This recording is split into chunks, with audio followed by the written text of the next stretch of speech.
Welcome again to the Was This Atlantis presentation. There's a location in the Western Sahara Desert of Mauritania called the Richat Structure. Did you go there personally? No. So I have, in fact, let me give them a shout out. David Stig Hansen went there. It is a gutsy trip. There's so much that points to that possibly being Atlantis. I'm David Stig Hansen. I've been to the Richat Structure 3 times now. I'm driven by an urgent need to share a discovery that might just redefine our understanding of our forgotten past. I've started as a Google Earther in this region, but today I've put my boots on the ground to explore what appears to be evidence of a megalithic primordial advanced civilization. In a previous life, David Stig Hansen wrote a book in Taipei under the pen name Gitz Ferrari called Not SARS Just Sex, a non-porn, non-sex tourism look at life in Taipei during the SARS outbreak of 2002. This book doesn't just draw parallels, it literally demonstrates that the COVID-19 narrative is almost a repeat of the SARS 2002 narrative, highlighting both the Wuhan lab and wet market origins of Patient Zero. Not SARS Just Sex is available for free on Amazon Kindle. The sequel, The Oil Sands of Alberta, is also available, and a third book is on the way. Stay tuned for more adventures, and don't forget to subscribe and share. Stop what you're doing and subscribe immediately to David Stig Hansen's YouTube channel at youtube.com/@Stig. If you're interested in uncovering one of the greatest mysteries in history, this is the place to be. Go ahead, hit that subscribe button right now. After you've subscribed, make sure to like and share the videos to help spread this groundbreaking information. Hold me close to the sunrise. Everything is gonna be alright. See the flame in your cold eyes. Breaking free from the long night. Hold me close to the sunrise. Everything is gonna be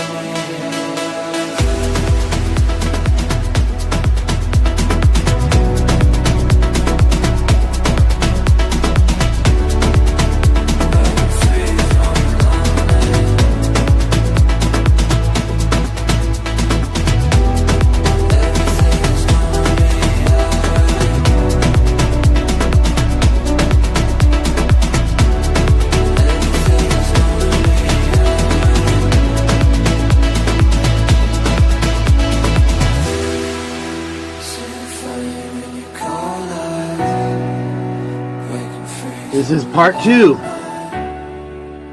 Part 2 of my Plato's Critias and Timaeus presentation.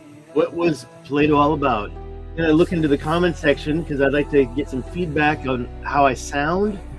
Give me a 1 if I'm good. Give me a 2 if I could be closer to my mic.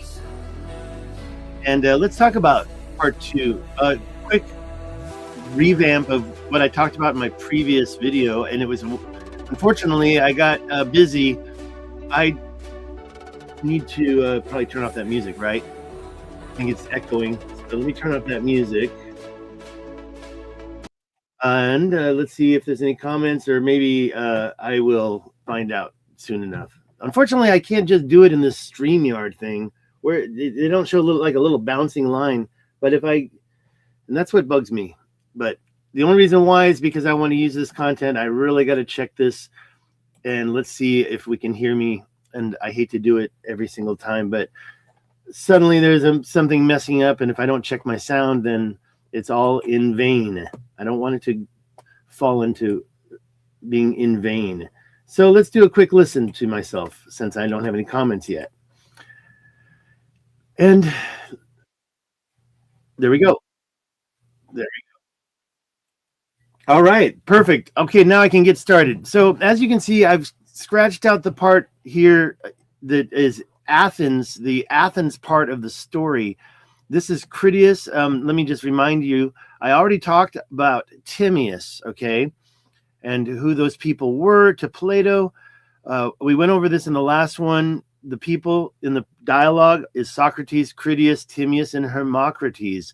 And the thing that I like to say is that it's been said so many times in this 2 dialogues that this is not an allegory. It's a real story. That's what he says again and again. And the funny thing about Timaeus is pretty much what he says there. I'm trying to make sure I can Thank you for joining. Thank you for your thumbs up. Thank you for sharing this video. I just want to go back to this slide and mention when they were all alive. Okay, this is too large. I don't know. What am I doing? Oh, I know why. Okay, sorry.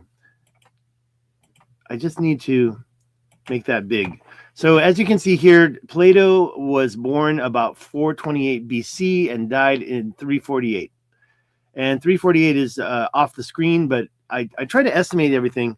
If you look at this comes from Mike Parker, and he aligned these people in one period of time. So this kind of shows when everybody was alive together. This kind of shows when such a dialogue could have taken place. Although I do believe in my mind that this was not, while it wasn't fiction, it was kind of a, he took some liberties in putting together this information. But in the Timaeus dialogue, so Timaeus presents the creation of the universe, but before he does, sorry, in the Timaeus dialogue, Critias the Younger says, sorry, let me just get a quick drink, coffee. In the Timaeus dialogue, Critias first mentions that later he's going to talk about Atlantis and the story of the war between Atlantis and Athens. And in Timaeus, Critias the Younger says 2 times that this is all real. It's not a made-up story. So they're anticipating the story of Atlantis in Timaeus. And at the end of Timaeus, or I should say at the beginning of Critias, they mention, okay, now here's the dialogues in the form that I've been studying for 8 years. Forgot the name. Talk to Tyrone Ellington. He knows all these guys who did which one. I forget which one this is, but this is the one I've been working with. It's the one that you'll probably find if you look it up. It's free. It's 2,000 years old, even older. And in the beginning, it's kind of like the King James Bible. It's really hard to understand what they're talking about. And so this introduction, before this stuff down here that really gives you the details, this introduction, I did put it back into Grok. So I want to show it to you really quick. And I told Grok here, recreate this part of the, oh, I see what happened here. But Grok is smart. My misspelling was understood. Recreate this part of Critias dialogue, but change everything like it's a group of teenagers. Don't change the content. But so he gave it to me and I read it and I'm like, yeah, that's still not clear enough. So I asked him to do it again, and he doesn't have a copy of it. So I had to feed it in. And so this also didn't make much sense, but it took some time before I could figure out what's going on. It's not about being tired from a travel. It's tired from talking. So really what this introduction in Critias is saying is that we just finished the Timaeus dialogue and now we're moving on to the Critias dialogue. Okay. Somewhere around here, I have a really good explanation, but, okay. So this is the Athens part. So I'm going too far now. Back to the Critias explanation. This was pretty much, I said, talk like you're a 10-year-old or something like that, or talk like, so I think this is the one. Let's listen. Can you hear this? Why can't I hear this?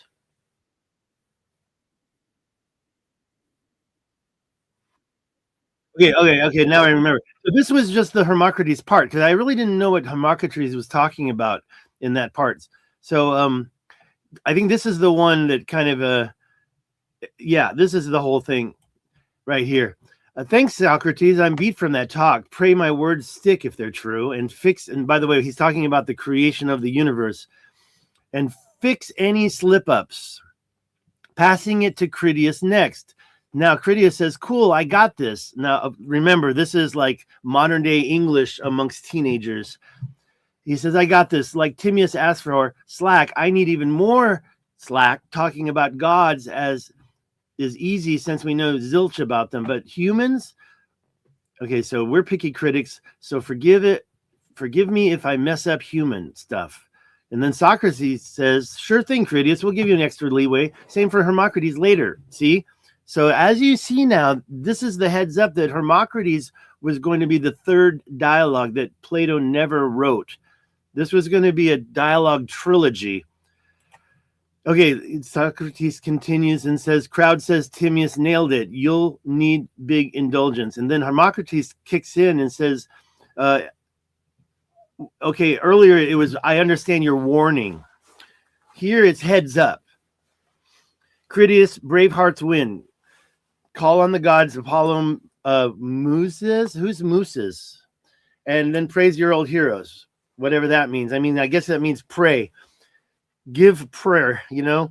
And then Critias thanks Hermocrates and says, "Your last. Wait till you see." And then he says, "I'll invoke memory goddess too," whatever that means. Recall Solon's priest tales and dive in. So in this introduction, he actually does mention Solon.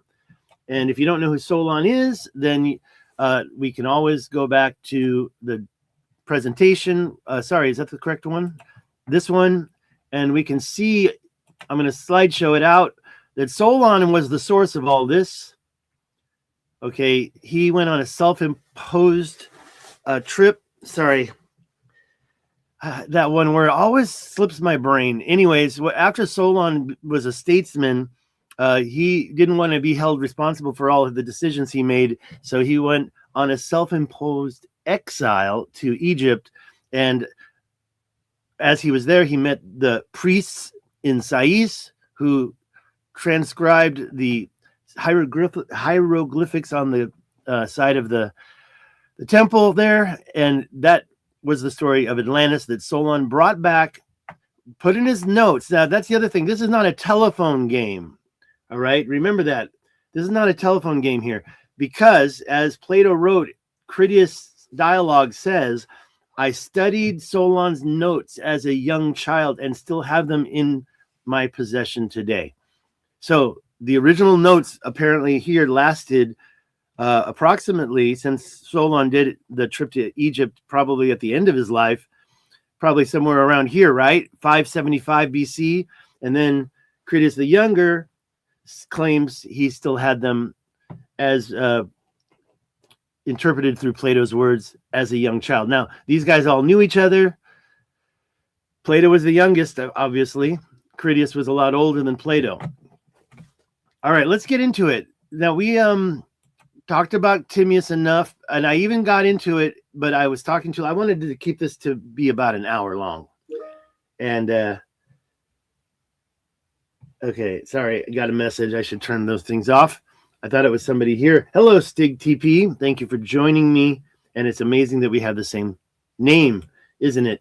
Although Stig is my middle name and was my grandfather's name, and it's my real name. Okay, so let's get into it. Now, Critias starts with that introduction that I just finished. And then Critias gets started. He says he mentions, right here. So you can see this highlight right here is what I just highlighted in the grok. And then the next paragraph, he mentions first. And so this is where I want to get into all the good stuff.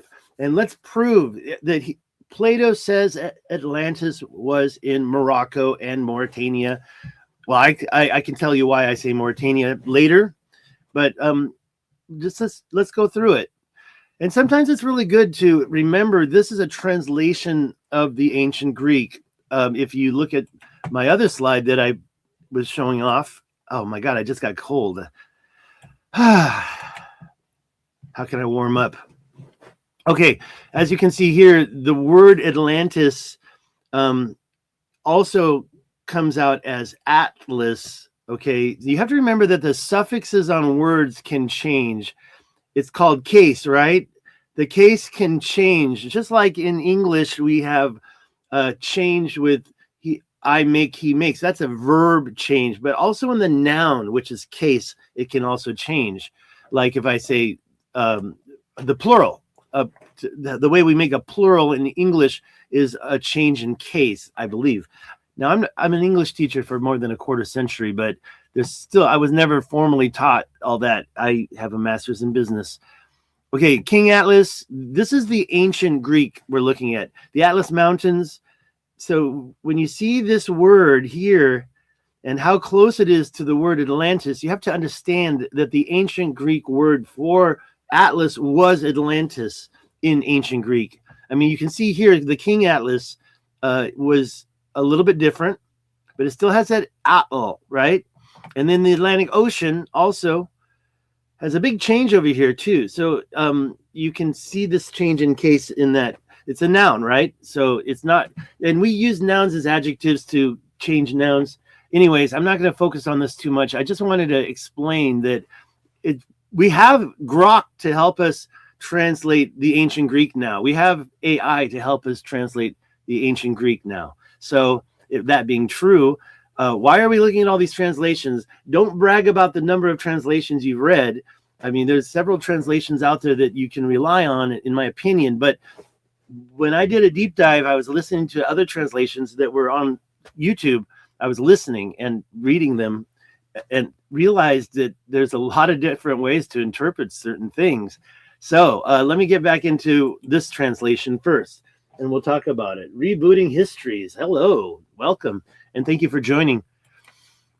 Okay, let me get out of this picture and just put this large. It's not going to help. I guess I can't get it any bigger than that. This is about as big as it gets, but I'll still take my face out of there so I don't have to be so self-conscious. Now, as we can see in this first paragraph, let me just see if I can get a little bigger. I thought in 200 was working a little better. We can see the words here. And so this is the translation that I worked with. And he's talking about 9,000 was the sum of years that had elapsed since the war that took place between those who dwelt outside the Pillars of Hercules and those who dwelt within them. Okay, so we've got a borderline. The Pillars of Hercules is this edge that they're describing. Okay, I'm not going to spend a lot of time doing a personal analysis of this, but you have to understand when later you'll see Plato says, go through the Pillars of Hercules, and it's across from Cadiz. If you don't know where that is, I'm going to show you on the Google Earth. Obviously, I've been looking there, but we're talking about here. And yes, Cadiz is located technically in the Atlantic Ocean, okay? And when you say across from Cadiz, I do believe that he was talking about Morocco. And you might say, whoa, the Azores was across from Cadiz. Well, not really. Cadiz is right there, and the closest landmass it's across is right there. The Strait of Gibraltar was a known thing. And he didn't say go through the Pillars of Hercules and it's across from Tarifa, because the oldest city in Western Europe was Cadiz, and it was the one that he had reference to. So even though it's up here, I still in my heart believe they're talking about right here. We know where Atlantis was. All the deflection that's been going on, the Disney animation, all that, it's helping hide the story. Those puppet masters want to do it. And if this disappears, you know they've succeeded, because I'm not going to commit suicide anytime soon. Okay, or ever. Let's see here. Yeah, I don't appreciate people who commit suicide because they don't know what they leave behind. It's not fair. All right, let me keep going here. As you can see, I've highlighted in bright red this next thing. He talks about the combatants was Atlantis, the kings of Atlantis. It was an island greater in extent than Libya and Asia. Okay, so that's really what he says at the very beginning. And what even David Miano, someone who's against the idea of Atlantis being real, in my opinion, because I've listened to his analysis, he even admits that by definition, anything bigger than Libya and Asia combined is a continent. Okay, so this whole word island thing isn't necessarily the evidence that points to an island in the open sea. And later you're going to see where he mentions the islands in the open sea.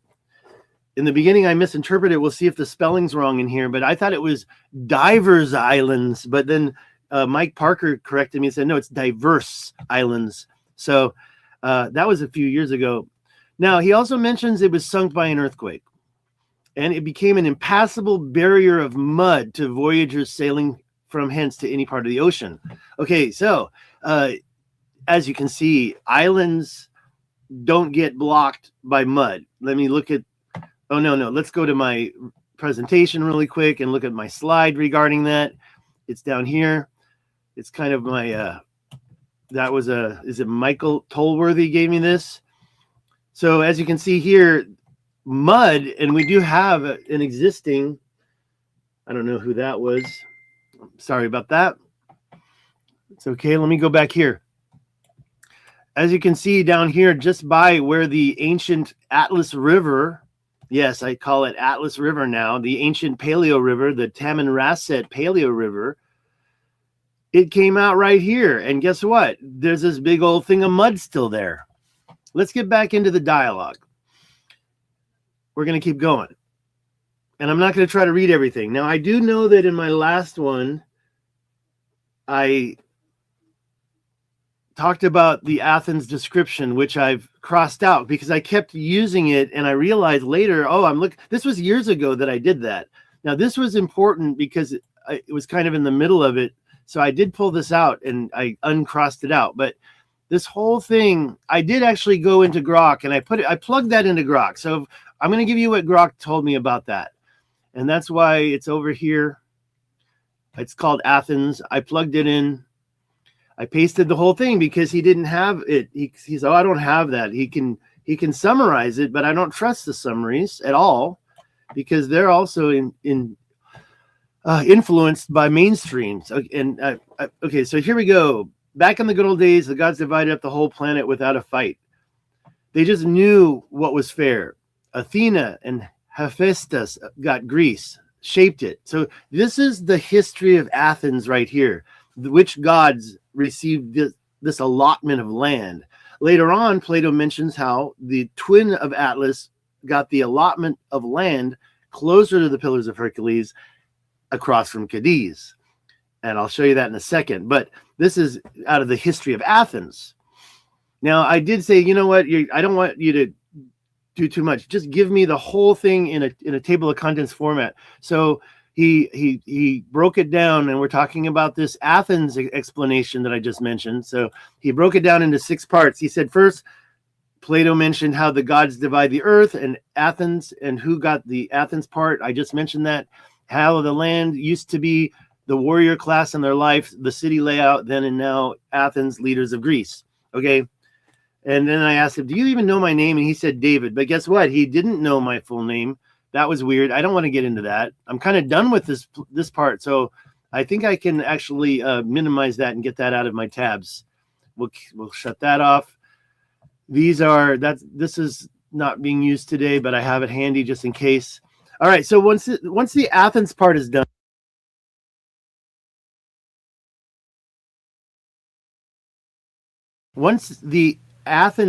done, he gets into talking about Hellenic names. So we have to remember that when Solon was in Egypt, for some reason, and I kind of forgot the point here. See, he mentions how Solon used Hellenic names, which are their Greek names, right? So like Atlas. And so it kind of makes you wonder about the real King Atlas and the one who created the Atlas, that map of books you have in your home. That's a real person, and he was the king of Mauritania, right? However, let's remember one thing about that, because King Atlas of Mauritania, the real one, actually at that time, the Romans were calling Morocco Mauritania. So we have a problem there, don't we? I can show my face when I say that. It's kind of confusing because when I've been talking about King Atlas of Mauritania all these years, I have to admit I'm kind of wrong. Sorry about the dings. I don't know how I can silence that right now, but I'll move it away from the microphone, right? So all that time I was talking about King Atlas of Mauritania being a real person, but what I didn't realize was at that time it was probably Morocco that had that Atlas, the Atlas Mountains. So we do have to remember that maybe the King Atlas wasn't really considered to be the present day Mauritanian king. Anyways, I just want to be honest about everything and transparent. However, let's be honest still. Okay, let's continue is what I meant to say. He talks about his great grandfather Dropides. What? Let's take another look at this. Sorry, wrong one. Let's take another look at this timeline. So he said, my great grandfather Dropides. Wait a minute. So Dropides was a relative, and it says here in my timeline that he was an intimate friend of Solon. So we don't have a date of birth and a date of death for him. Maybe I could try a little harder now that I understand it better. But since he was an intimate friend, I put him kind of somewhere in between Solon and Critias the Elder. So Critias is great-grandfather. So father, grandfather, great-grandfather, right? It's pretty simple. Later on, when Critias mentions the other Critias, he's talking about his grandfather, Critias the Elder. Let's go back to the actual dialogue. He says, my great-grandfather Dropides had the original writing, which is still in my possession, and was carefully studied by me when I was a child. Don't be surprised if you hear Hellenic names used in the dialogue, because he just told you how they came to be introduced. All right. So now we're moving into the story, and I'm not going to get into what I just did by reading so clearly. I'm just going to go over what's highlighted here, and if you want to get it yourself, or I can even share this. Can I share it? Here's the link. Wait, where's the link? You can. You're welcome to look at this. You're not gonna. Where is the link? Okay, where is the link? I can only copy it. I'll tell you what I'll do. I'll put it right here in the comment section, right there. And later on, maybe I can put it. Thank you so much, the Stoned Philosopher 47, for joining us today. So this is the link. There's no way you're going to be able to get that down. That's just for record. I could find a different way. I wish you could customize these links. That's kind of stupid, right? It's really dumb. Okay, anyways. Now here he starts to describe the Atlas. He says the allotments of the gods. He mentioned that for the beginning of the Athens explanation. They used Poseidon. Okay, now let's talk about Poseidon for a second. Now, Atlas was a Titan, right? Poseidon, was he also a Titan? I don't think so. I think he was the before the Titans, right? Let's just double check that. Was Poseidon a Titan? I think the answer is no. Oh, he was an Olympian. See, so Atlas was the son. I don't know about Greek. Because we also know that Atlas held up the world, right? And that story comes from the Greek mythology. So all I want to say here is that when they use the Poseidon name, I feel like it's almost a placeholder. Maybe because there's so much connection with the Atlantic Ocean. Maybe there's so many things that it could be with Poseidon. I mean, you should see the sculpture of Poseidon in Milan. Wait, Milan? Is that the capital of Spain? Milan? No, that's Italy. What am I talking about? I meant to say Madrid. Okay, in Madrid, there's this gigantic statue of Poseidon, and we also know Poseidon R-worded Medusa, right? So that's why she has that angry look on her face. Apparently, she gets R-worded by Poseidon, and then was it Athena punishes her and turns her into a Gorgon. Mythology is stupid, but that's their history. Okay, moving forward, let's go past that. But I do believe that the Poseidon name is kind of a placeholder by Plato. Maybe not. I mean, obviously by Solon. By Solon. It's a Hellenic name. You see what I'm saying? All right. Anyways, let's move on. He then goes on to talk about looking towards the sea, but the center of the whole island there was a plain. And he mentions that plain, and he mentions that some sizes, 50 stadia. Now, I looked up the Egyptian stadia. I think that's 200 meters. I forgot already. It's been so many years. And he mentions that Plato hooked up with this human. Oh, I'm sorry. Where's the human? Oh, yeah. Okay. So the human is Cleito, or I don't know how to pronounce that, Plato. And that he practically imprisoned her in the concentric circle islands at the center. So near the plain again, and the center of the island at a distance of 50 stadia. We have to read this very carefully to understand things. This is why I want to redo it directly from the ancient Greek using AI. That'll be my next project. Okay, this is okay. Let me get this out of here. Let me get me out of there. And let's move back into this text and make sure. So the parents of the human woman died, and Poseidon fell in love with her, and he also, I don't know if you want to say R-worded. Was there consent? Okay, moving on. It goes into the fact that he describes the concentric circles. It's very hard to interpret it. Breaking the ground, enclosing the hill in which she dwelt all around. So she's already there, according to this. The father, Evanor, and the wife named, it looks almost Italian, Lucy.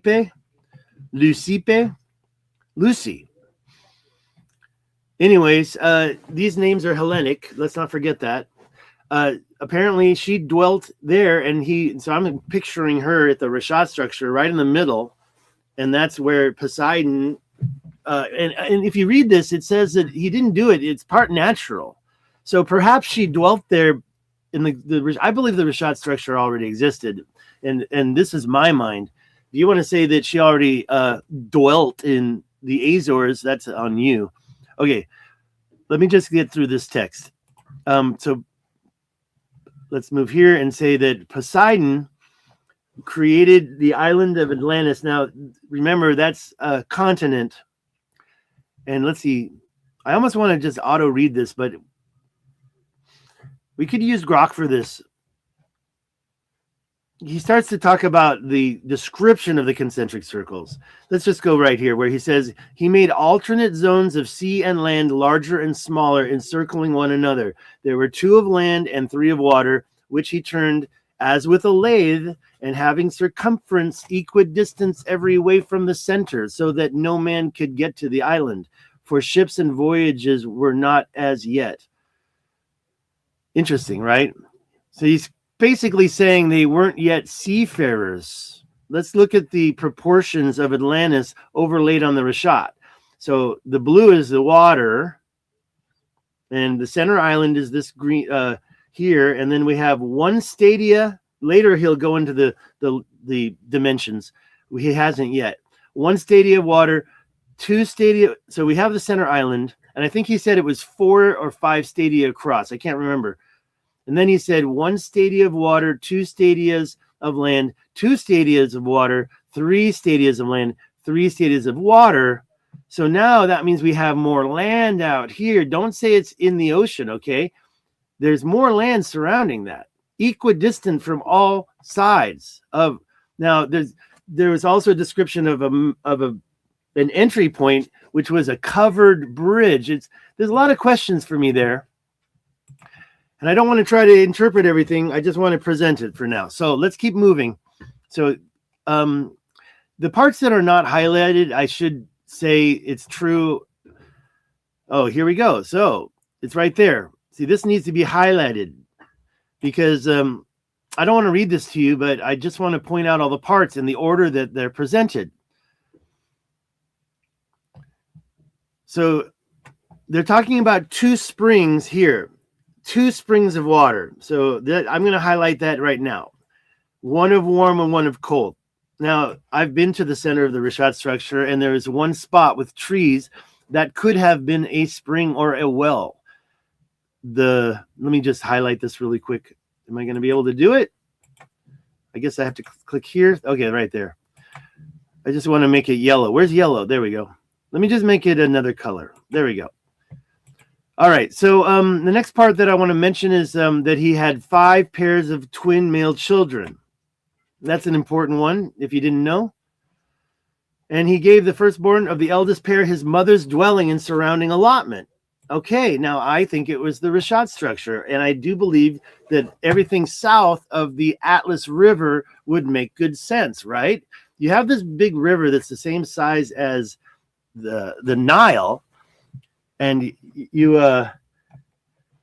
don't just cross it every day unless you have a really good bridge.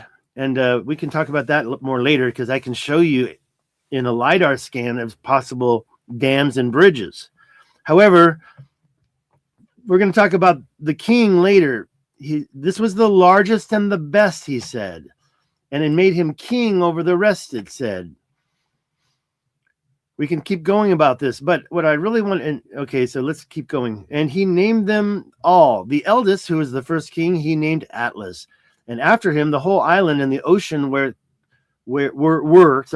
and after him, the whole island and ocean were called Atlantic. So understand, Atlantic, Atlantis, pretty much the same. Okay. Now, this is an important part, because I even made a slide about it. Okay, that slide is located where? Right here. To his twin brother, who was born after him, okay, let's just go back to the text. To his twin brother, who was born after him, and see, this English isn't good, and obtained as his lot the extremity of the island towards the Pillars of Hercules, facing the country which is now called the region of Gades. That's Gades or Cadiz. We know that because everybody knows that, okay? Everybody agrees, except for those Santorini folk, or the people who are trying to push it into Egypt or push it into the Antarctic or Cuba. Those people are not listening to the story. They're being disingenuous, right? And I'm sorry to say, it's sad about that. I do want to keep my face in here for some of this, so I'm putting my face back in, and I want to make sure the camera points at me. I wish I was a little closer to the camera, maybe. Anyways, as you can see here, again, to his twin brother, who was born after Atlas, and obtained, this word "and," I don't know why it's there, obtained as his lot the extremity of the island towards the Pillars of Hercules. So the island towards the Pillars of Hercules. I mean, when we look at the map, again, I'm sorry, I'm having trouble. Why did it go back there? Oh, because that's where the Atlas River came out, right here. See, a lot of people say there was no water, but the river came out right here. According to mainstream, it went up and over this mining area and then came back down. And I see this eyebrow right here. I believe that there was some type of water activity going on. And if you don't know it, I believe this was a big, huge sea, proven by these playa lakes that are here on the north shore of the Adrar Plateau. If there was water here, this whole thing would have been the island. And I also mentioned that there's a canal going over here to bring water to the south side. So I do think there's probably a big body of water down here. However, the twin of Atlas got the extremity of land closer to the Pillars of Hercules. That's up here, across from or facing Cadiz, which is right there. Now, I'll be honest with you, when you look at what Plato wrote about in front of and beyond, his words, and I did this in another video, puts it in front of the Pillars of Hercules. Later, you'll see that it's so not beyond the Pillars of Hercules. So basically about here, you know, when we say in front of, we're just using a idea of talking about where something's at. So the preposition at is used nowadays in modern English. It's over at the Pillars of Hercules, or you can say it's over in front of the Pillars of Hercules. Now, later he does say beyond. No, I'm sorry. He says inside and outside. We already saw that. So think about some of these translations. They have bias in them. They mention that later. I'm just going to say this one thing, and I'll get back to the text. That there's they also had sway over Tyrrhenia and Egypt. We'll see that in a second, but think about what that means. Tyrrhenia was over here. The Tyrrhenian Sea was over here. I think what Plato was meaning was Europe. They had sway over Europe. They had sway over Egypt. That's really the biggest city. I mean, what was the other cities? There was a city here that was quite famous. There was a city, but Libya, this is Libya, right? Libya's right here. So when we talk about Libya, that's the known land in Africa across from Greece. and Asia was over here, Mesopotamia, the known land over here. So Egypt's right in the middle of it. Okay, let's get back to the text. I don't want to ramble too much on my theories as much as the words we see in front of us. Okay, now one more thing I do want to say is, in addition to those two twins, there were 8 others. The twins' name was Gadaris. Now that is basically because of the city of Gades. Why? I don't know. Maybe Solon gave him that name. Maybe somehow he came up with it. Why Gades has that name, I don't know. But what about this twin, Azaz? Now later we'll see that Plato does contrast the continent of Atlantis to the diverse islands in the open sea. What am I? I'm looking at the microphone. The diverse islands in the open sea. We'll see that. We'll see where Plato makes reference to the diverse islands in the open sea, and the Azores is about open, as you can say. I mean, Cuba's not even an open sea anymore, right? Diverse islands in the open sea are all around there. We have the Canary Islands, but what about this twin, Azaz? Is it possible that this twin was the one that commanded the island of the Azores? Is that possible? It's another theory. There's my comment. So all these descendants and their descendants for many generations were inhabitants or rulers. I'm sorry, let me get rid of this thing and move this up. They were descendants and rulers of diverse islands in the open sea, and also, as has already been said, they held sway in our direction over the country within the pillars, as far as Egypt and Tyrrhenia. Okay. Now, when I say this, I think here he's talking about within the pillars and outside of the pillars in this term. Because, first of all, you couldn't really get to a lot of Morocco and a lot of any other part of Mauritania or the open sea without going through the pillars, right? Okay. All right, we can see, I'm not going to talk too much detail. I'm going to scan through this because I've been live for about 42 minutes. I don't have any more chats, but I want to try to finish this up in about 20, hopefully. And I've got a long way to go. It's kind of funny because we are talking about, we're talking about 20 pages total. Now, I did start Timaeus. Where's Timaeus? Right here on page, what page is this?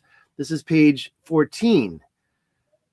So if Timaeus is page 14, that means that the Critias is really about, I think about 14 pages long. And with that being said, I've got, what page am I on now? 7. So I've got 7 pages left. But don't worry, I'm just going to show you all the things I've highlighted over the last few years here, and we can talk about it. But I think I've already answered the big question. Right here is where Plato points out the pretty much exact location of Atlantis. And looking at the map, when he mentions it, we have to remember that the flood had not happened yet, right? There was a cataclysm, and that caused the flood. The sea levels hadn't risen yet, but what you see in Google Earth is that old sea shelf. So I do believe that that line right here that we are looking at is the pre-cataclysm shoreline. And we aren't sure exactly where that shore, I mean, does that mean that this shoreline was here? You certainly can't get any hints when you zoom in here because of the way Google Earth has created these overlaid masks. I mean, how many are here? 3? And then it gets overlaid here, and here's a triangle. And then, of course, once you get out into the open sea, now you have the famous bluage. I don't know what's going on here. I don't know why they do that.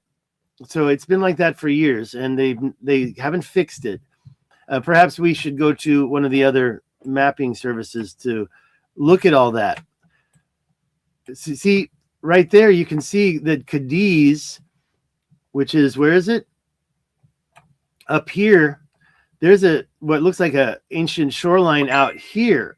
It looks like this ancient shoreline out here And if you looked at Michael Donnellan's work, which hasn't been released yet, you'll know that there's these scans of these structures out there somewhere.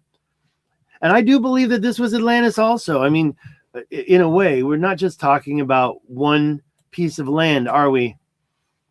Okay, I'm rambling. Let's move back. Thank you for your chats. Thank you for sharing this. And what I plan to do is use this live stream to even further produce a higher quality video. Take out all the stuttering and create a better script. Use that AI. Okay, so we've passed that. Let's get down here where I haven't talked about yet today. And you do see the mention of orichalcum here. So you have to be careful. A lot of these translations, they don't mention gold. They mention, okay, gold, silver, orichalcum is one translation that I've seen. I think it's in this one. Maybe not. We'll have to double check it. And then the other ones I've seen tin and iron and bronze and stuff like that. So I think the translations are a little bit different. We have to look at the ancient Greek next time, and I will. I promise. Now, let's see here. He's talking about orichalcum and saying that it was even more precious in those days than anything except gold. And he's talking about, okay, let's just take a quick look.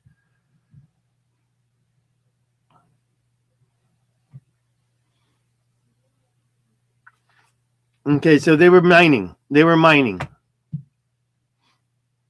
Talking about the animals. Okay, did we mention elephants yet? There was an abundance of wood for carpentry, sufficient maintenance for tame and wild animals. There were a great number of elephants. Okay, as you know, there are petroglyphs of elephants in the Sahara Desert. There are petroglyphs of elephants right there at the Eye of Africa. I've seen them. And there's giraffes and other ones there too. Okay, moving on. We're just talking about like agriculture and what they use for food and what they did for fun. And where else? Okay. Basically, they were self-sustainable and they didn't have to rely on trade with others, I guess you could say. And by the way, how did I get involved in ancient history to begin with? All this stuff because I was teaching international trade and I wanted the history of international trade. And I went down this rabbit hole and realized that, well, if you believe in Atlantis like I do, then there was a global Atlantis in the beginning all over the world. And then it got reduced to this description by Plato. That's the end of Atlantis. All right. Let's just keep going through the document. Temples, palaces, harbors, and docks. They arranged the whole country in the following manner. Okay, first, they bridged over the zones of the sea, which surrounded the ancient metropolis, making a road to and from the royal palace. He just said no man could reach the center island, and now he's saying the royal palace, which is on the center island, is reachable by a road. So a little bit of contradiction there. He talks about... we'll talk about my description. Well, and we have seen many memes and stuff that has read this over and over again and created their own drawings, and I've used those as well. From the sea, they bored a canal of 300 feet in the width and 100 feet in the depth. Now, we can talk about that. So a lot of people believe it was right on the sea. Furthermore, if you look at the description, it puts Atlantis right here in Morocco, right near the city of Agadir in Morocco. And we can talk about the Michael Hubner paper that focuses right there. And then they find this weird circle. Where is it? Oh, there it is. I think it's this thing. Where was it? Maybe I got lost. So basically, this is the Marrakesh, and I've been there twice. And the Atlas Mountains, the highest point in the Atlas Mountains is right here. And down on the other side, there is some circle. It's visible maybe in another scan or something, but it's basically here. This is the Sumasa Okay, Sumas. And the Sumas is the pinpoint of Plato's description. And it is just south of the Atlas Mountains, I might add. So one can argue, if they don't believe in the theory of Mauritania having anything to do with it down there, it could be here.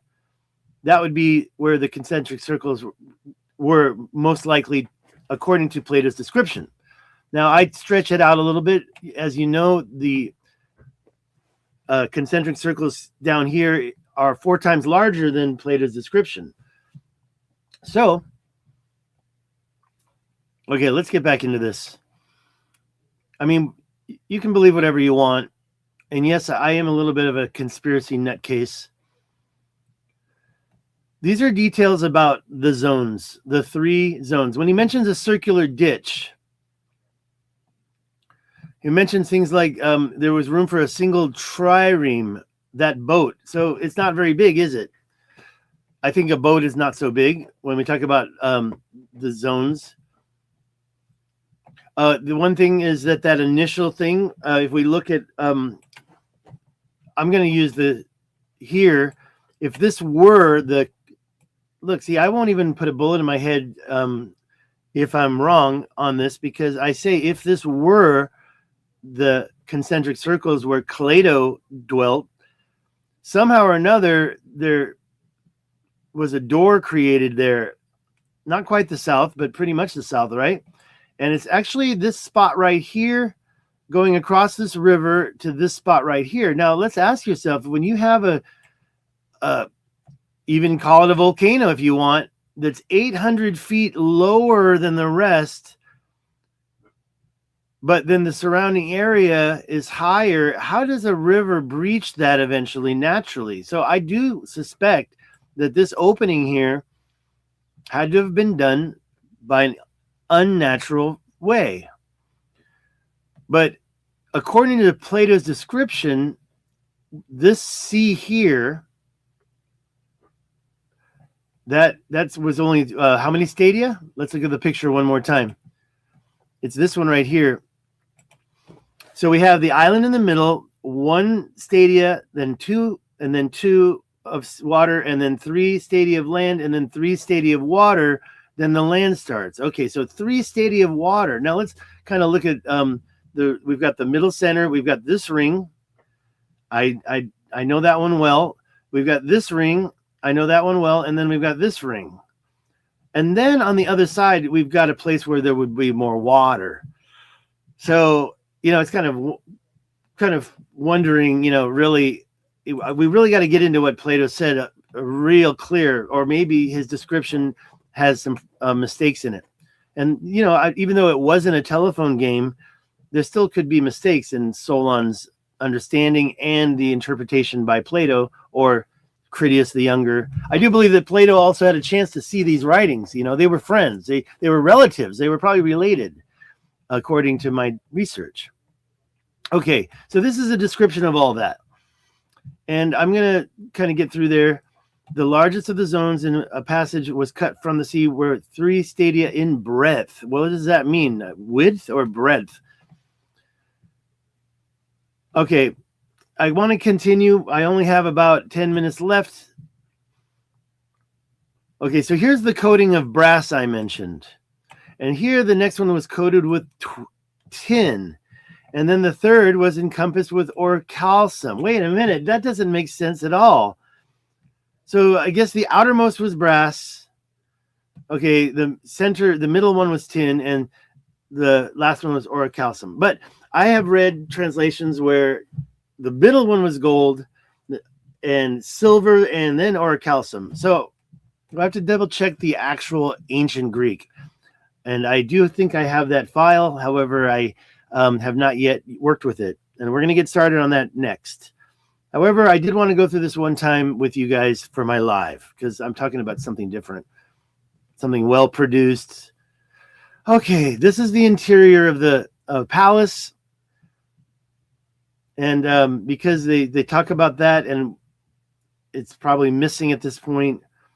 As you can see, the links, it was the stadium, half a stadium wide and 1 stadium long was the palace. That's a big palace. A lot of people think we need to dig. Okay, no, I don't think we need to dig. I think that the cataclysm that destroyed this, was that on video? The fly went right into my mouth. Luckily, it didn't get in. Stupid thing. I have an open window right here. Okay, I'm sorry. That's distracting. Sorry. Let me just take a little bit of this orange to kill the flavor of that fly. No, I didn't eat the fly. Okay, I forgot what I was talking about.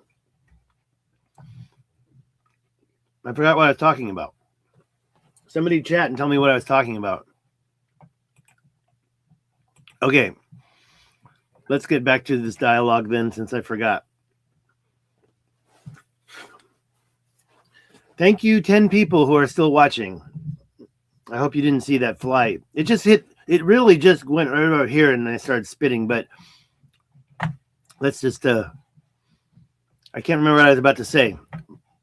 Okay, anyways. This is a description of the palace, or this. Oh, I know what I was going to say. Yeah, now I remembered. Sorry. Okay, what I was going to say is, first of all, I believe that this viscously relaxed crater was the impact that destroyed it. People are always telling me we need to dig. I don't believe that at all. I believe that this is the bed of gums that used to be a set of teeth. Therefore, everything was washed away. Okay, the mountains are missing. Now, that's what I wanted to say. There's just that fly too. Okay, let's get back into this. All right, sorry about that. All right, here's the part where it says there was a race course, and I do believe that's the second one. And let's take a look at the picture. I think I'm just going to go ahead and close this. I keep clicking it accidentally. So we're talking about the center island, and then we had the first ring, and then we have a second ring, and one of these had the race course, the race track, a horse track. That's what for horses to race in. So this whole translation, a race course for horses to race in. We call that now in modern day English a horse track. Which one? Okay, let's get it clearly. Let's make sure. In the center of the larger of the two. Okay, wait a minute. The larger of the two rings. So that means this is not a ring. This is the first ring. This is the second. And that's not a ring out there. So the second of the larger two must be this one, right? In the center of the larger of the two. No, I made a mistake. That would be this one right here. The biggest ring of land we have in this picture here. All right. Anyways, moving on, because I don't want to do this all day long. What did somebody say? Hi, thanks for sticking with us. What do you think the Atlanteans looked like? Nordic looking? Well, maybe there's a description in here. You should look at what Herodotus describes the tribe of Atlantis during the Persian War looked like. Those would be the descendants of the survivors of Atlantis. And I also mentioned that the survivors of Atlantis, since they held sway over Egypt during the cataclysm that destroyed Atlantis, those survivors were already in Egypt. They weren't like running or crawling to Egypt after they survived a cataclysm. They were already in Egypt. They were already in Tyrrhenia. So I've done a deep dive on this. Thank you for that comment. Nordic looking. It's kind of an interesting question, but I think that you take a look at the sea peoples. How did they look? I think that they were descendants of the survivors of Atlantis. Okay. Passing out across the three harbors, you came to a wall which began at the sea and went all around. All right. Could this be that wall? I mean, is it possible that this line right here? Now we have new scans that are showing this damming activity here. This is a damming line. This is a damming line. And this thing here is connecting two water streams or something going on here. Look how straight that is. Is that a regular river? I don't think so. I think that's what used to be part of a canal. That's part of a canal. It even still has what I thought I saw some water in there. Sometimes you still see water in these because they have a nice sealed and impenetrable surrounding base. So the water sticks. We can get into that. But this video today is about Critias. Wait, is it over? No, it's not over. I might have to zoom out a little bit. This is, I think I enlarged it because I just wanted to make sure that here's 100%. So we're moving on to the next part. He's finished talking about the city and the ancient palace, and now he must endeavor to represent the nature and arrangement of the rest of the land. Okay, so here's where I argue against, oh, how did you do it? Oh, because you copied the chat. Okay, you see that little thing right there? That proves that somebody is in the document. Anonymous Panda. Please chat if you are Anonymous Panda. Rebooting histories. They lived near the equator zone. I don't agree with that. I mean, the equator is, they lived a little closer, but not that much. Look, you're saying they lived near the equator zone. I do think that is possible, that the line between Giza and Easter Island was an ancient equator. And that was right here. It went right through there. However, the equator is here. Now, this country here is called Equatorial Guinea. Where is it? Did I miss it? Is it up here? But Equatorial Guinea is not on the equator. It's either, I forgot. I think it's a little bit above it, right? I guess I can click it on here so everybody sees it. That would be probably cool. Grid lines. Okay. It's slightly below. Equatorial Guinea is slightly above the equator. So I guess because I actually did a dive on this.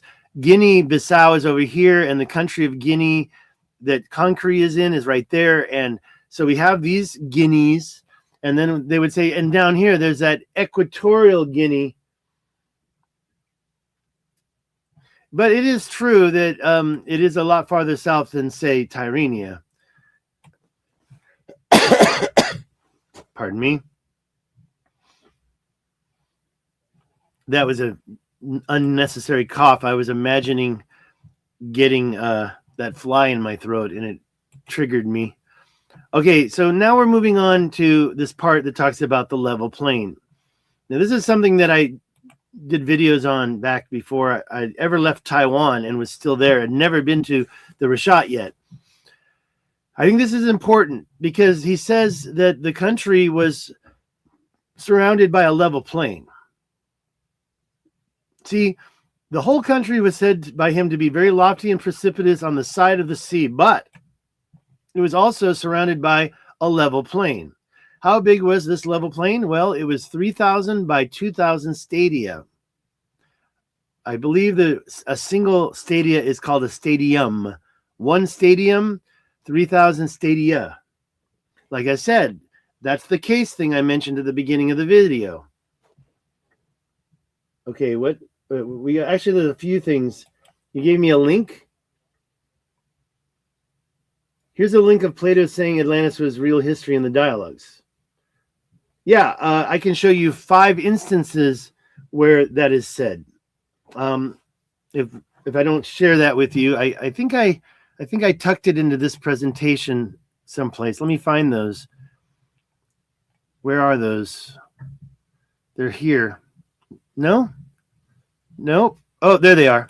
Okay, so here, because I was talking about this chick and this whole thing, this video by Dan Snow. He interviews this lady who's an expert on ancient Greece, and she answers his question, is Atlantis fact or fiction? And she goes off and says there's no real city.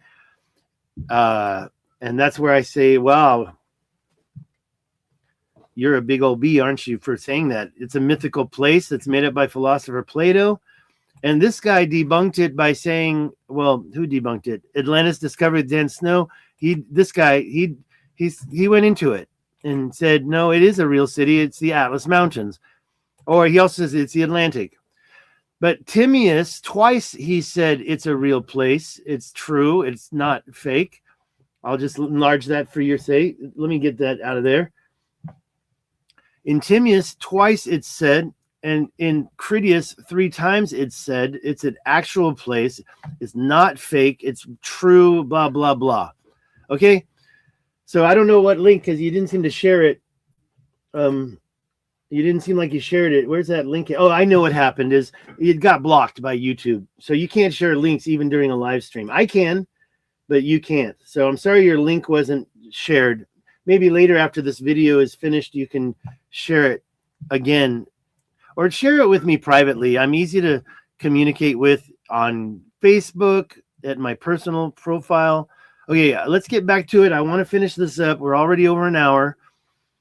And we are only on page 11. Okay, so see, as he says here, a lot of people say, there's no way this was created by humans, okay? And I say it over and over again. Let me get rid of these grid lines. They're very triggering. I say it over and over again that Plato never claimed that the circular ditch was created 100% by humans. See, it was fashioned by nature and by labors of many generations of kings through the long ages. It was for the most part rectangular and oblong, and where falling out of the straight line followed the circular ditch. Okay, so think about that. Now, if I'm right, the straight line falling out of the circular ditch is here. Okay, we know what that picture looks like. So this is the beginning of the level plain right here. And 2,000 by 3,000 stadium is about this big. It's a 600,000 square kilometers, according to my memory. Okay, it's 200,000 times 300,000 kilometers. No, 2,000 times 3,000 kilometers. It's a rectangle. It's about 2,000 wide and 3,000 long, and therefore 600,000 square kilometers. Another thing you see here, right. People probably look at this and gave the impression that work of such extent, in addition to so many others, could never have been artificial. If you've seen my other work, I can show you all the canals that I've visited and discovered. We have a second person. We have anonymous dolphin. Whoops. What is this? What is that doing? Why did that happen? All right, let's get back down there. Whoops, not Timaeus. We're almost done with this. Okay, the circular ditch. Falling out of the straight line followed the circular ditch. Okay, so we really have to do a deep dive in this description to figure out exactly how to interpret this. And we really should look at the original ancient Greek. So we're going to do that next time. I know, but unfortunately, Grok doesn't have a copy of it. So I have to go get it and insert it into Grok. So, and then when I have it, I'm not going to be able to read it and recognize all these parts. So I'm going to have to literally do a side-by-side comparison to find each part. I speak Chinese. I speak Spanish. I know about languages. I do consider myself a linguist, but I don't have a certificate in linguistics. Moving on, though, I want to say this one last thing. Within that level plane, okay, here it is here, 3,000 stadia by 2,000 stadia. That's basically 3,000 square kilometers.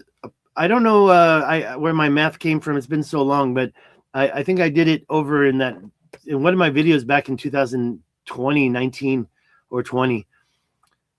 Okay, let's continue. Sorry, I have to.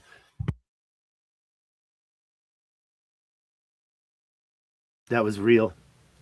Thank you, Rebooting History. A little north. Yeah, you mentioned that they're probably darker. And yeah, whatever. You know, I think that the beginning of Atlantis was a global network of international trade. Thank you, Rebooting Histories. Thank you so much. Love of content. I thought you were saying you love my content, and now you're correcting? Oh, north, what? I don't know what's going on because you said it correctly, but then you correct. Oh, I see. Tropic of Cancer. Gotcha. Love my comment. Thank you. But then you said of again. I don't know why. All right, back to this. Let's finish up. This is the part that I really want to point out in that level plain that I just mentioned, that big rectangle further inland. Straight canals 100 feet wide were cut from the level plain. Okay. Let off into the ditch leading to the sea. So as you can see, this circular ditch, the concentric circles, and by the way, when I first saw that word circular ditch, I thought they were talking about the shape of the canal. And so I thought the ditch is circular. No, it's circular like he described in the beginning. Let's move on. Okay, these canals were at intervals of 100 stadia. So 100 stadia is 200 meters times 100. So that's 2,000 meters apart. Now, that means 2 kilometers, right? There's that fly that tried to go in my mouth. 2 kilometers apart. And each one was 100 feet in width. Now, the foot is a foot. All right. Moving on, you can see that he describes how they brought wood from the mountains and fruit in ships. Conveyed the fruits of the earth in ships, cutting transverse passages from one canal to the other and to the city. Twice a year they gathered the fruits of the earth.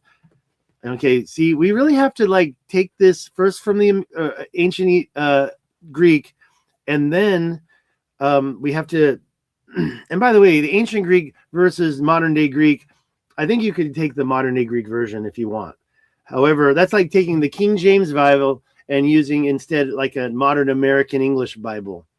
So maybe the modern Greek isn't so bad, but I like to look at the original as possible. I mean, it's a 2,000-year-old document, right? So Plato he died in 380 BC and was born in 420. Was that correct? 420, dude. 420. Now I got to go double check. No, it's like 426, I think we saw. And I got that number from just Googling. Just have to find it real quick. Just from Googling. 428, it says. So we're talking about over 2,000 years ago, right? 0 BC is 2025, and then another 400 years on top of that. 2025 plus, that's 2,425 years ago. There could be a lot of changes in that ancient Greek version. Corrections, assumptions about what he meant. Okay. And of course, the original document no longer exists. It's always students of Plato, right? That copied the story over and over again. As to the population, each of the lots in the plain had to find a leader for the men who were fit for military service, and the size of a lot was a square of 10 stadia each way. So all this level plain was populated by what Plato describes as like millions and millions of people. And each of these little squares or lots had a leader, and each leader was required to furnish taxes, 10,000 chariots, 1,200 ships. Okay, they're talking a lot about the armies.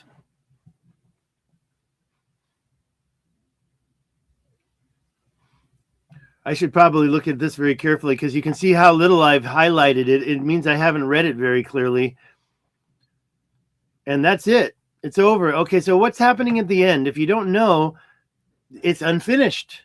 And in addition to it being unfinished, I don't know if the document was Plato's final document. Let's ask Grok this question. Where's Grok? Right here? No, I minimized Grok. Let's unminimize. I don't want to go that route. Let's get Grok open and find out.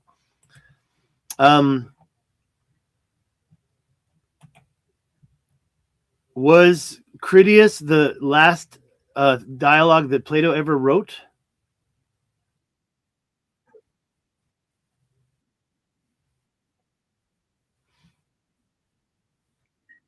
How many books and dialogues were written between his death and the Critias dialogues?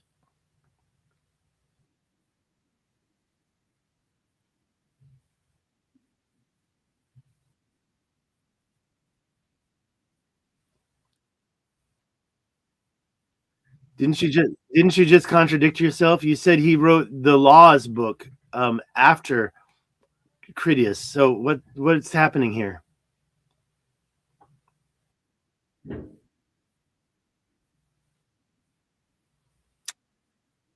think this is correct. I don't think you're correct. Okay, Timaeus came before Critias.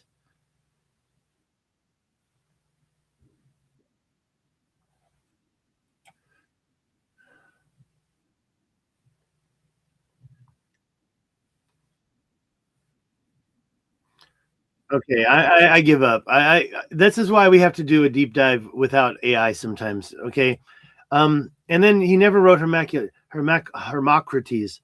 because of that. So these last few paragraphs that I haven't covered yet. This one says to offices and honors, 10 kings, divided cities, precedents regulated by the commands of Poseidon, which the law had handed down.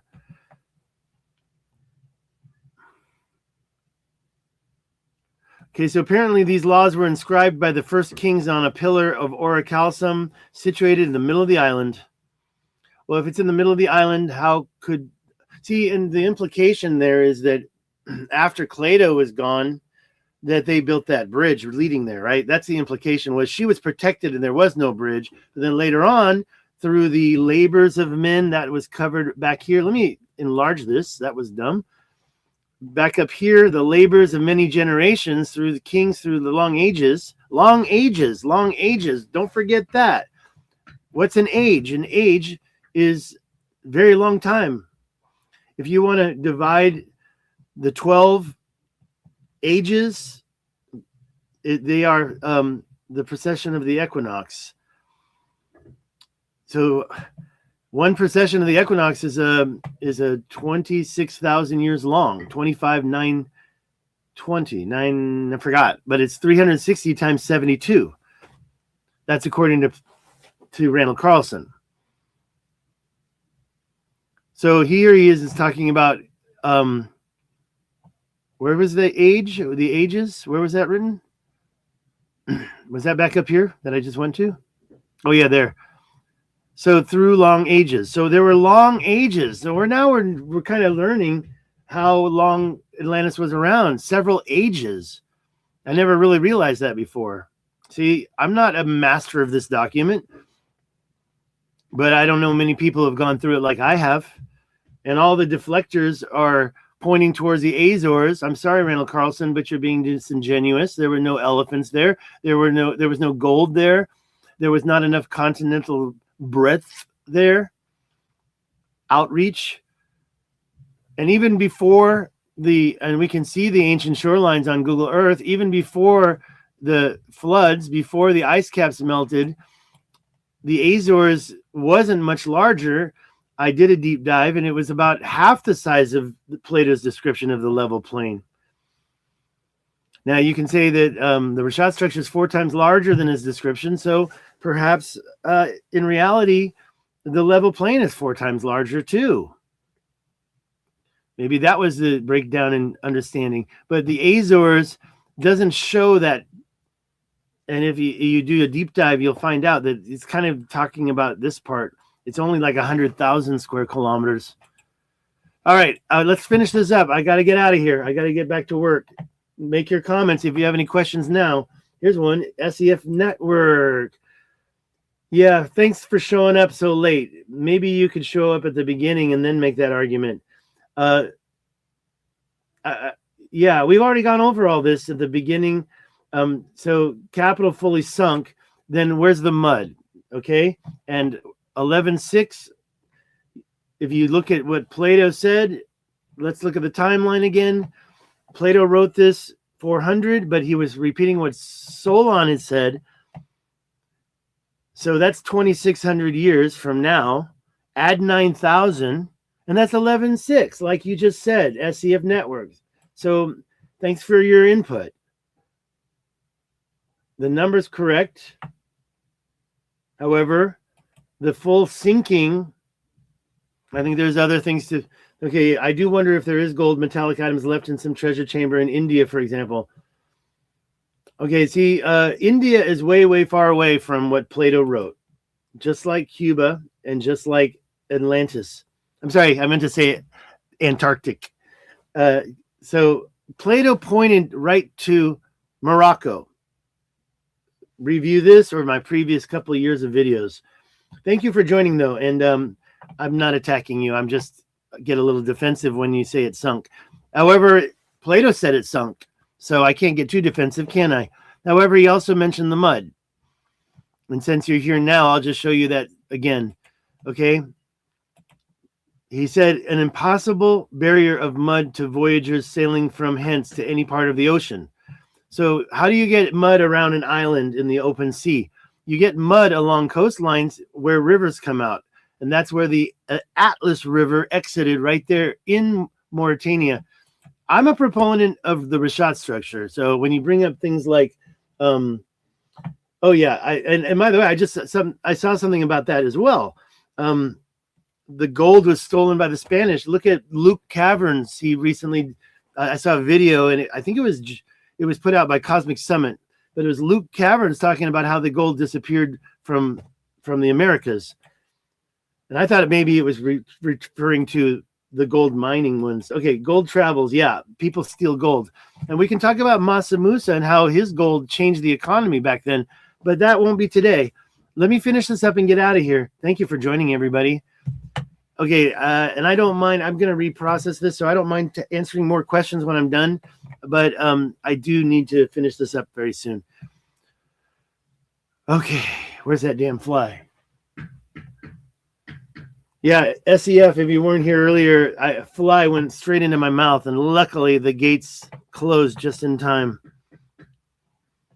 I guess my breath smells like SHIT for a fly to chase my mouth. Okay, I lost where I was. They're talking about how kind of like the structure, and they're kind of focusing on the military, since he's describing the war that occurred between Atlas and Athens. Remember, Hellenic terms were used to describe all this. The word Atlantis came from the Greek. The word Atlas Mountains came from the Greek, right? Okay, what are we seeing here? This part right here. They mentioned that the laws were inscribed on a pillar of orichalcum in the center island. And they mentioned that, okay, so yeah, we know that gold isn't very hard. So obviously they were creating, I believe that orichalcum is a combination of gold and something else, just like bronze is a combination of tin and copper. So they were really good they were metallurgists back then, and they needed something that was stronger than gold to put their inscriptions on. Wouldn't it be cool to have that pillar of orichalcum? All right, let's see what else we can get out of this paragraph. I'm just scanning it. It's been a long time since I've read this part, so I want to make sure I give you the best. So after that, he says, and it was in the middle of the island at the temple. I'm just going to read it because I can't even absorb it right now. I'm thinking about that fly in my mouth. Whither the kings were gathered together every 5th and every 6th year alternatively. Isn't that interesting? So 5 years and then 6 years and then 5 years and then 6 years. The kings were gathered to give honor to the odd and even number of the islands. Whither, that means like which, right? See, this is why we need to put it back into AI, because I don't run. He says it was in the middle of the island at the temple, where the kings gathered every 5th and 6th year alternatively to give equal honor to the odd and even number. Odd and even number of what? I'm kind of confused there. And if anybody knows, let me hear you.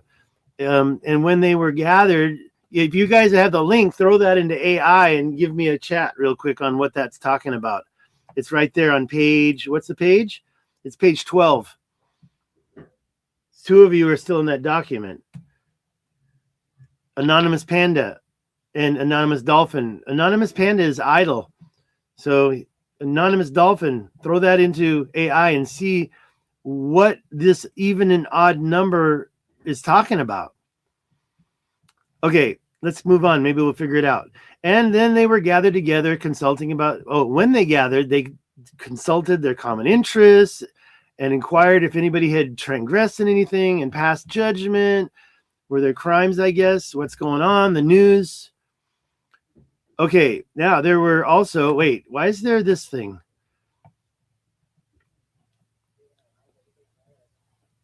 Okay, for some reason there's a colon and then this long double hyphen. There were bulls who had the range of the temple of Poseidon, and the 10 kings, being left alone in the temple, offered different prayers. Huh? I don't know why they brought in the bulls, but they're sending prayers to Poseidon, a temple of Poseidon.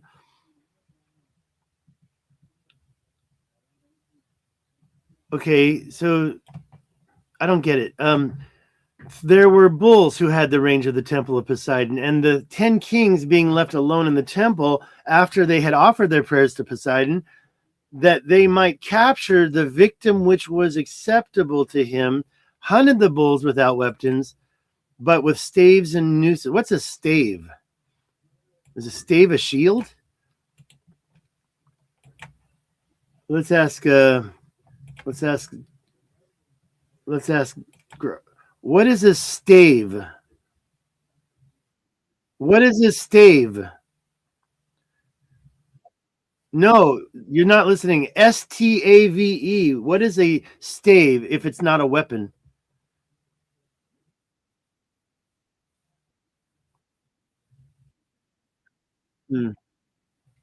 Okay, let's close that down. We're almost done, so say goodbye to Grok. All right, so it's a staff and a noose.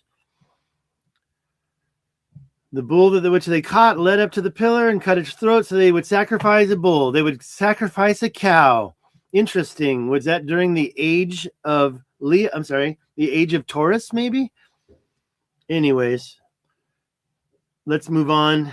They were sacrificing bulls every 5 and 6 years, alternatively. Thank you, Johnny Gray, for getting that. I didn't see that. Thank you for joining. We're almost done here. Let's continue. All right, now on the pillar, besides the laws was inscribed an oath invoking mighty curses on disobedient people. So after slaying the bull in the accustomed manner, they had burnt its limbs. They filled a bowl of wine and cast in a clot of blood for each of them. Were they describing what the Atlanteans did every 5 to 6 years to honor Poseidon? Let's get through this a little quicker. Kind of need some chapstick right now.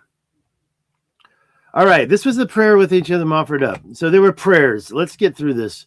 There were robes, blue robes, azure, robes of azure. This reminds me, I didn't point out where he describes the stones being white and black and red. That's way in the past. Maybe even in Timaeus. I can't even remember that part. But we're almost done with this. Now, here's the thing. Zeus. Okay, so we're getting to the point where they started to sin. And it's down here. They were immoral. Now, he may have mentioned it earlier, but I didn't hit that. But we're getting to this last paragraph, and Zeus is about to speak. Zeus, the god of gods. And he's not down on the land talking. He's talking to the other gods about what they're about to do to Atlantis. They're about to give them their cataclysm because Atlantis was, they lost their what? What did they lose? Let's take their divine portion started to fade away, right? They were enslaving people. They had enslaved Italy. They had enslaved Egypt. They had enslaved Tyrrhenia, which includes Italy. That big island off of Italy was called Tyrrhenia, but we feel, and I say we, that it's the it's the, what do you call it?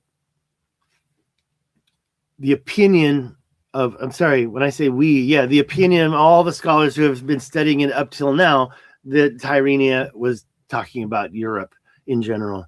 Maybe I got that from AI.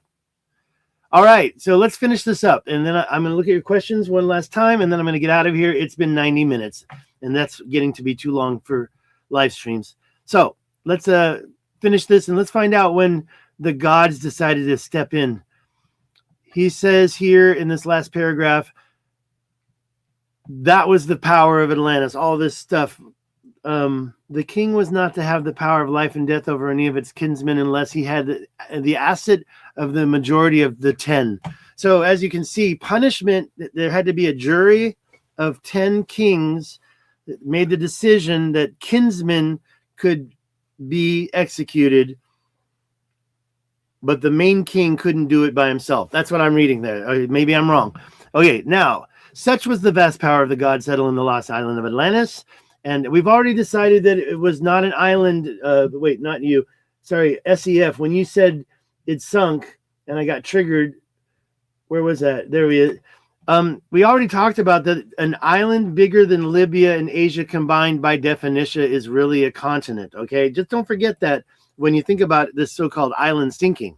I do believe that the concentric circles in the Richat structure had water surrounding it. So they can call that an island in ancient Greek. I do believe this area here above it and below it had a lot of ancient walls constructed to hold that water. He mentions walls like that. And I can show you walls like that. But this is not the video for that. I'll try to work that in next time. Okay. For many generations, as long as blah, blah, blah, blah, they were obedient and well affectioned towards their God.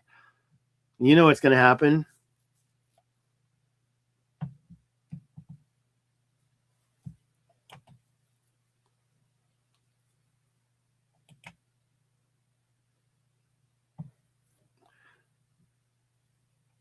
Okay, they possessed true spirits in every way, uniting gentleness with wisdom in the various chances of life.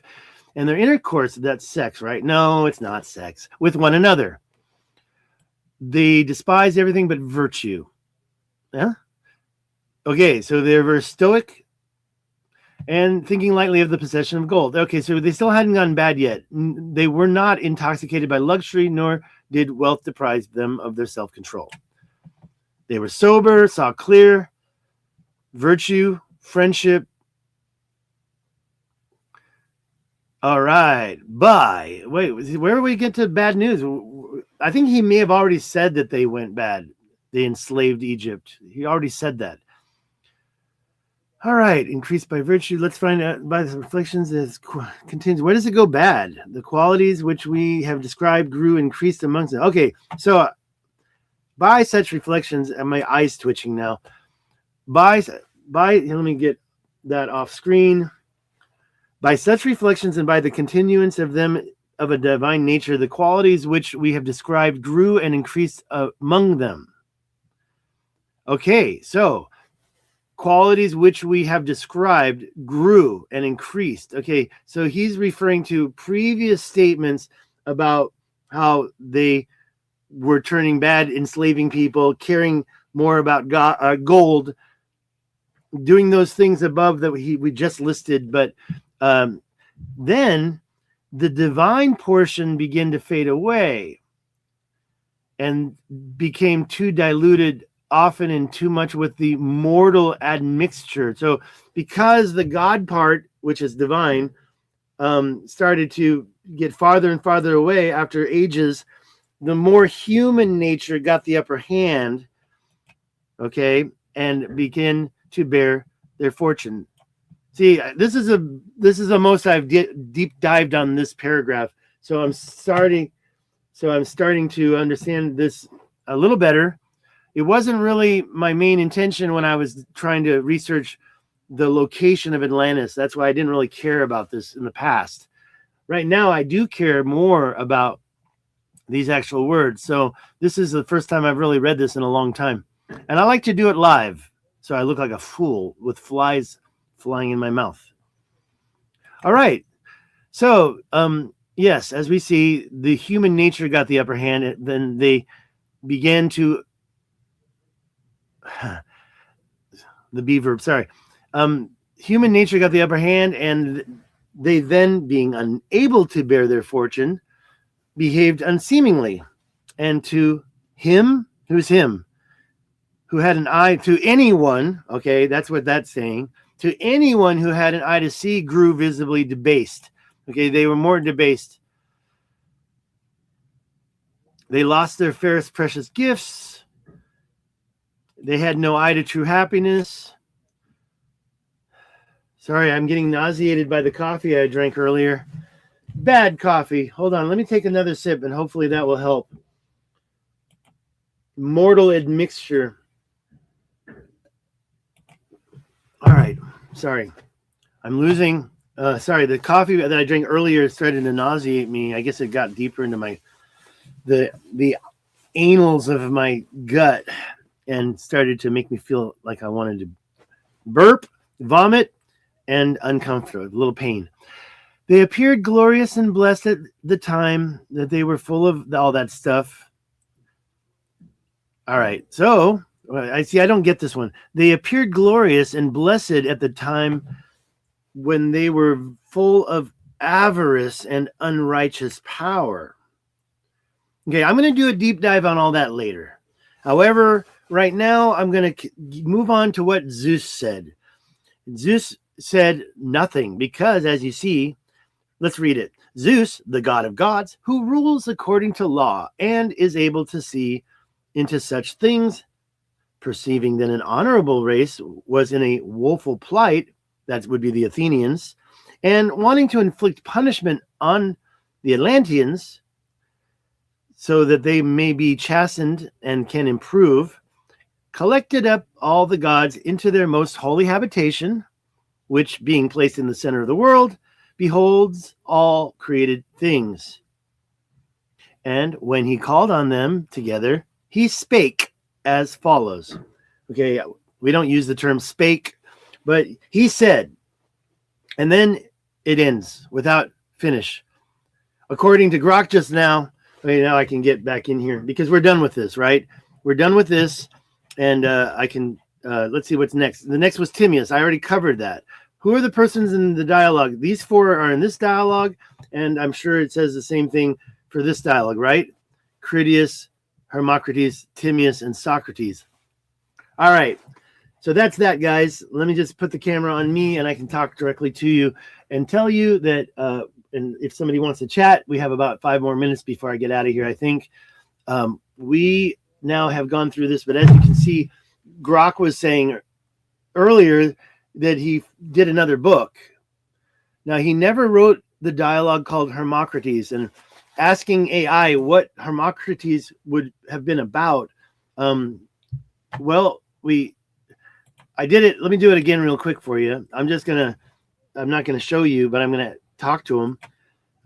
Hermocrates was never written, and I want to ask you what you think Hermocrates would have put in his dialogue if he had written it.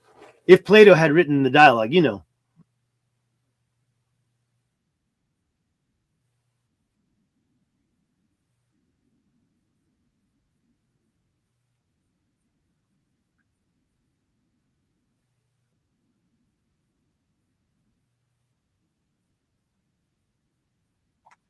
Okay. All right. Sorry, I interrupted it, and now we can't see it. All right. So as you see there, it's a little different from the last time. I don't want to keep talking about this because I got to get out of here. But Hermocrates probably would have been about other wars. I recall the previous time I asked, they said Hermocrates would have reflected on the story of Atlantis and made parallel contrasts and comparisons with those wars. It says here, focusing on Syracuse's defense against Athens. So I have to look into that. This other one, okay, he's also saying mirror, which I think implies that it is an allegory. So see, we have to be really careful about letting the AI use mainstream modern gatekeeping. Like, for example, if you asked the AI, he might say it was an allegory, or he might say that it wasn't a true story. I've seen that before. So you really have to watch it. All right, guys, last minute questions. Other than that, I'm going to get out of here. I'll give you like a minute or so. I'm just kind of wanted to look at the Earth again while I'm getting out of here. So say goodbye to me, and let's just look at the Earth. And again, the final story is Plato, who was in Athens, wrote about what Solon told him, that over here, and by the way, when you say the Pillars of Hercules, not just within and without, or within and outside of, you have to look at those words and see how they're translated. I said, he kind of says it's in front of. If you look at his words, it's in front of. I had another video I did with that, but I didn't see those. I didn't see those slides, so I might find those right now if I can. Are they here? I think they're down here. No. Where are those? I put them in here, I thought. Oh, here's what was going to happen. I made these blank slides so I could put them in here, but unfortunately, I didn't do it yet. And it's that other video I did where I'm proud of it, even though AI did it. Let's take a look at my video here. I do ask AI to, this was done with another platform. See how much money I'm making? I'm making $111. So if you really like what you see and you want to help me, please do somehow give me, I'm broke these days, okay? I can't go back to the Eye of Africa this year, I don't think. Not just because of money, but because of just a lot of things. Look at Mali, look at Burkina Faso. Mauritania, according to my friend there, it's probably okay, but I'm not going back unless somebody donates $2,000 to me right now. I just can't do it. I had too much on my plate. All right, what was I looking at? Oh, the shorts. And the short, it's this one. This one right here, Civilization. Let's not play it. But we can get the transcription, I believe, by doing this. Can we get the, okay, here's what we'll do on this. Because I did show the clips in here. Sorry, I'm so hesitant, but I'm just trying to find, see, shorts are so different. I guess you have to go up. What's going on here? Where's the description at? Over here? Okay, so this is the description over here. No? I see what's going on here. Okay, this is it here. All right. No, that's not it. That's not it. See, I don't understand. So I had to okay, well, I was looking for, I guess here it is. I found it. Okay, I got lucky. The transcript. Okay, it's not here. Oh, well, let me turn off the volume and play it. And while I'm playing it, while I'm talking, no, see, this isn't it. This isn't it. It's another one. I'm sorry. I'm making a big mistake here. I think I uploaded it. Let me look at the uploaded videos. Where is it? Uh-oh. The neighbors just started up a big engine. I wonder if you can hear that. That's another reason why I was going to get out of here before. Where is that? No. Yes, this one. What were Plato's actual words on Atlantis? Okay, so in here, I do show those slides. And we have to get past the ad first. And this is the actual ancient Greek right here. Let me enlarge this. It's only a minute long, this video. And in the original Greek, I took a few things because I wanted a deep dive on them. I had to get that original Greek. And I do think that what I did was I put the passage in English, and it gave me the original ancient Greek. You can probably hear that, right? All righty. Well, this video is pretty much over, but we're going to see the English right here.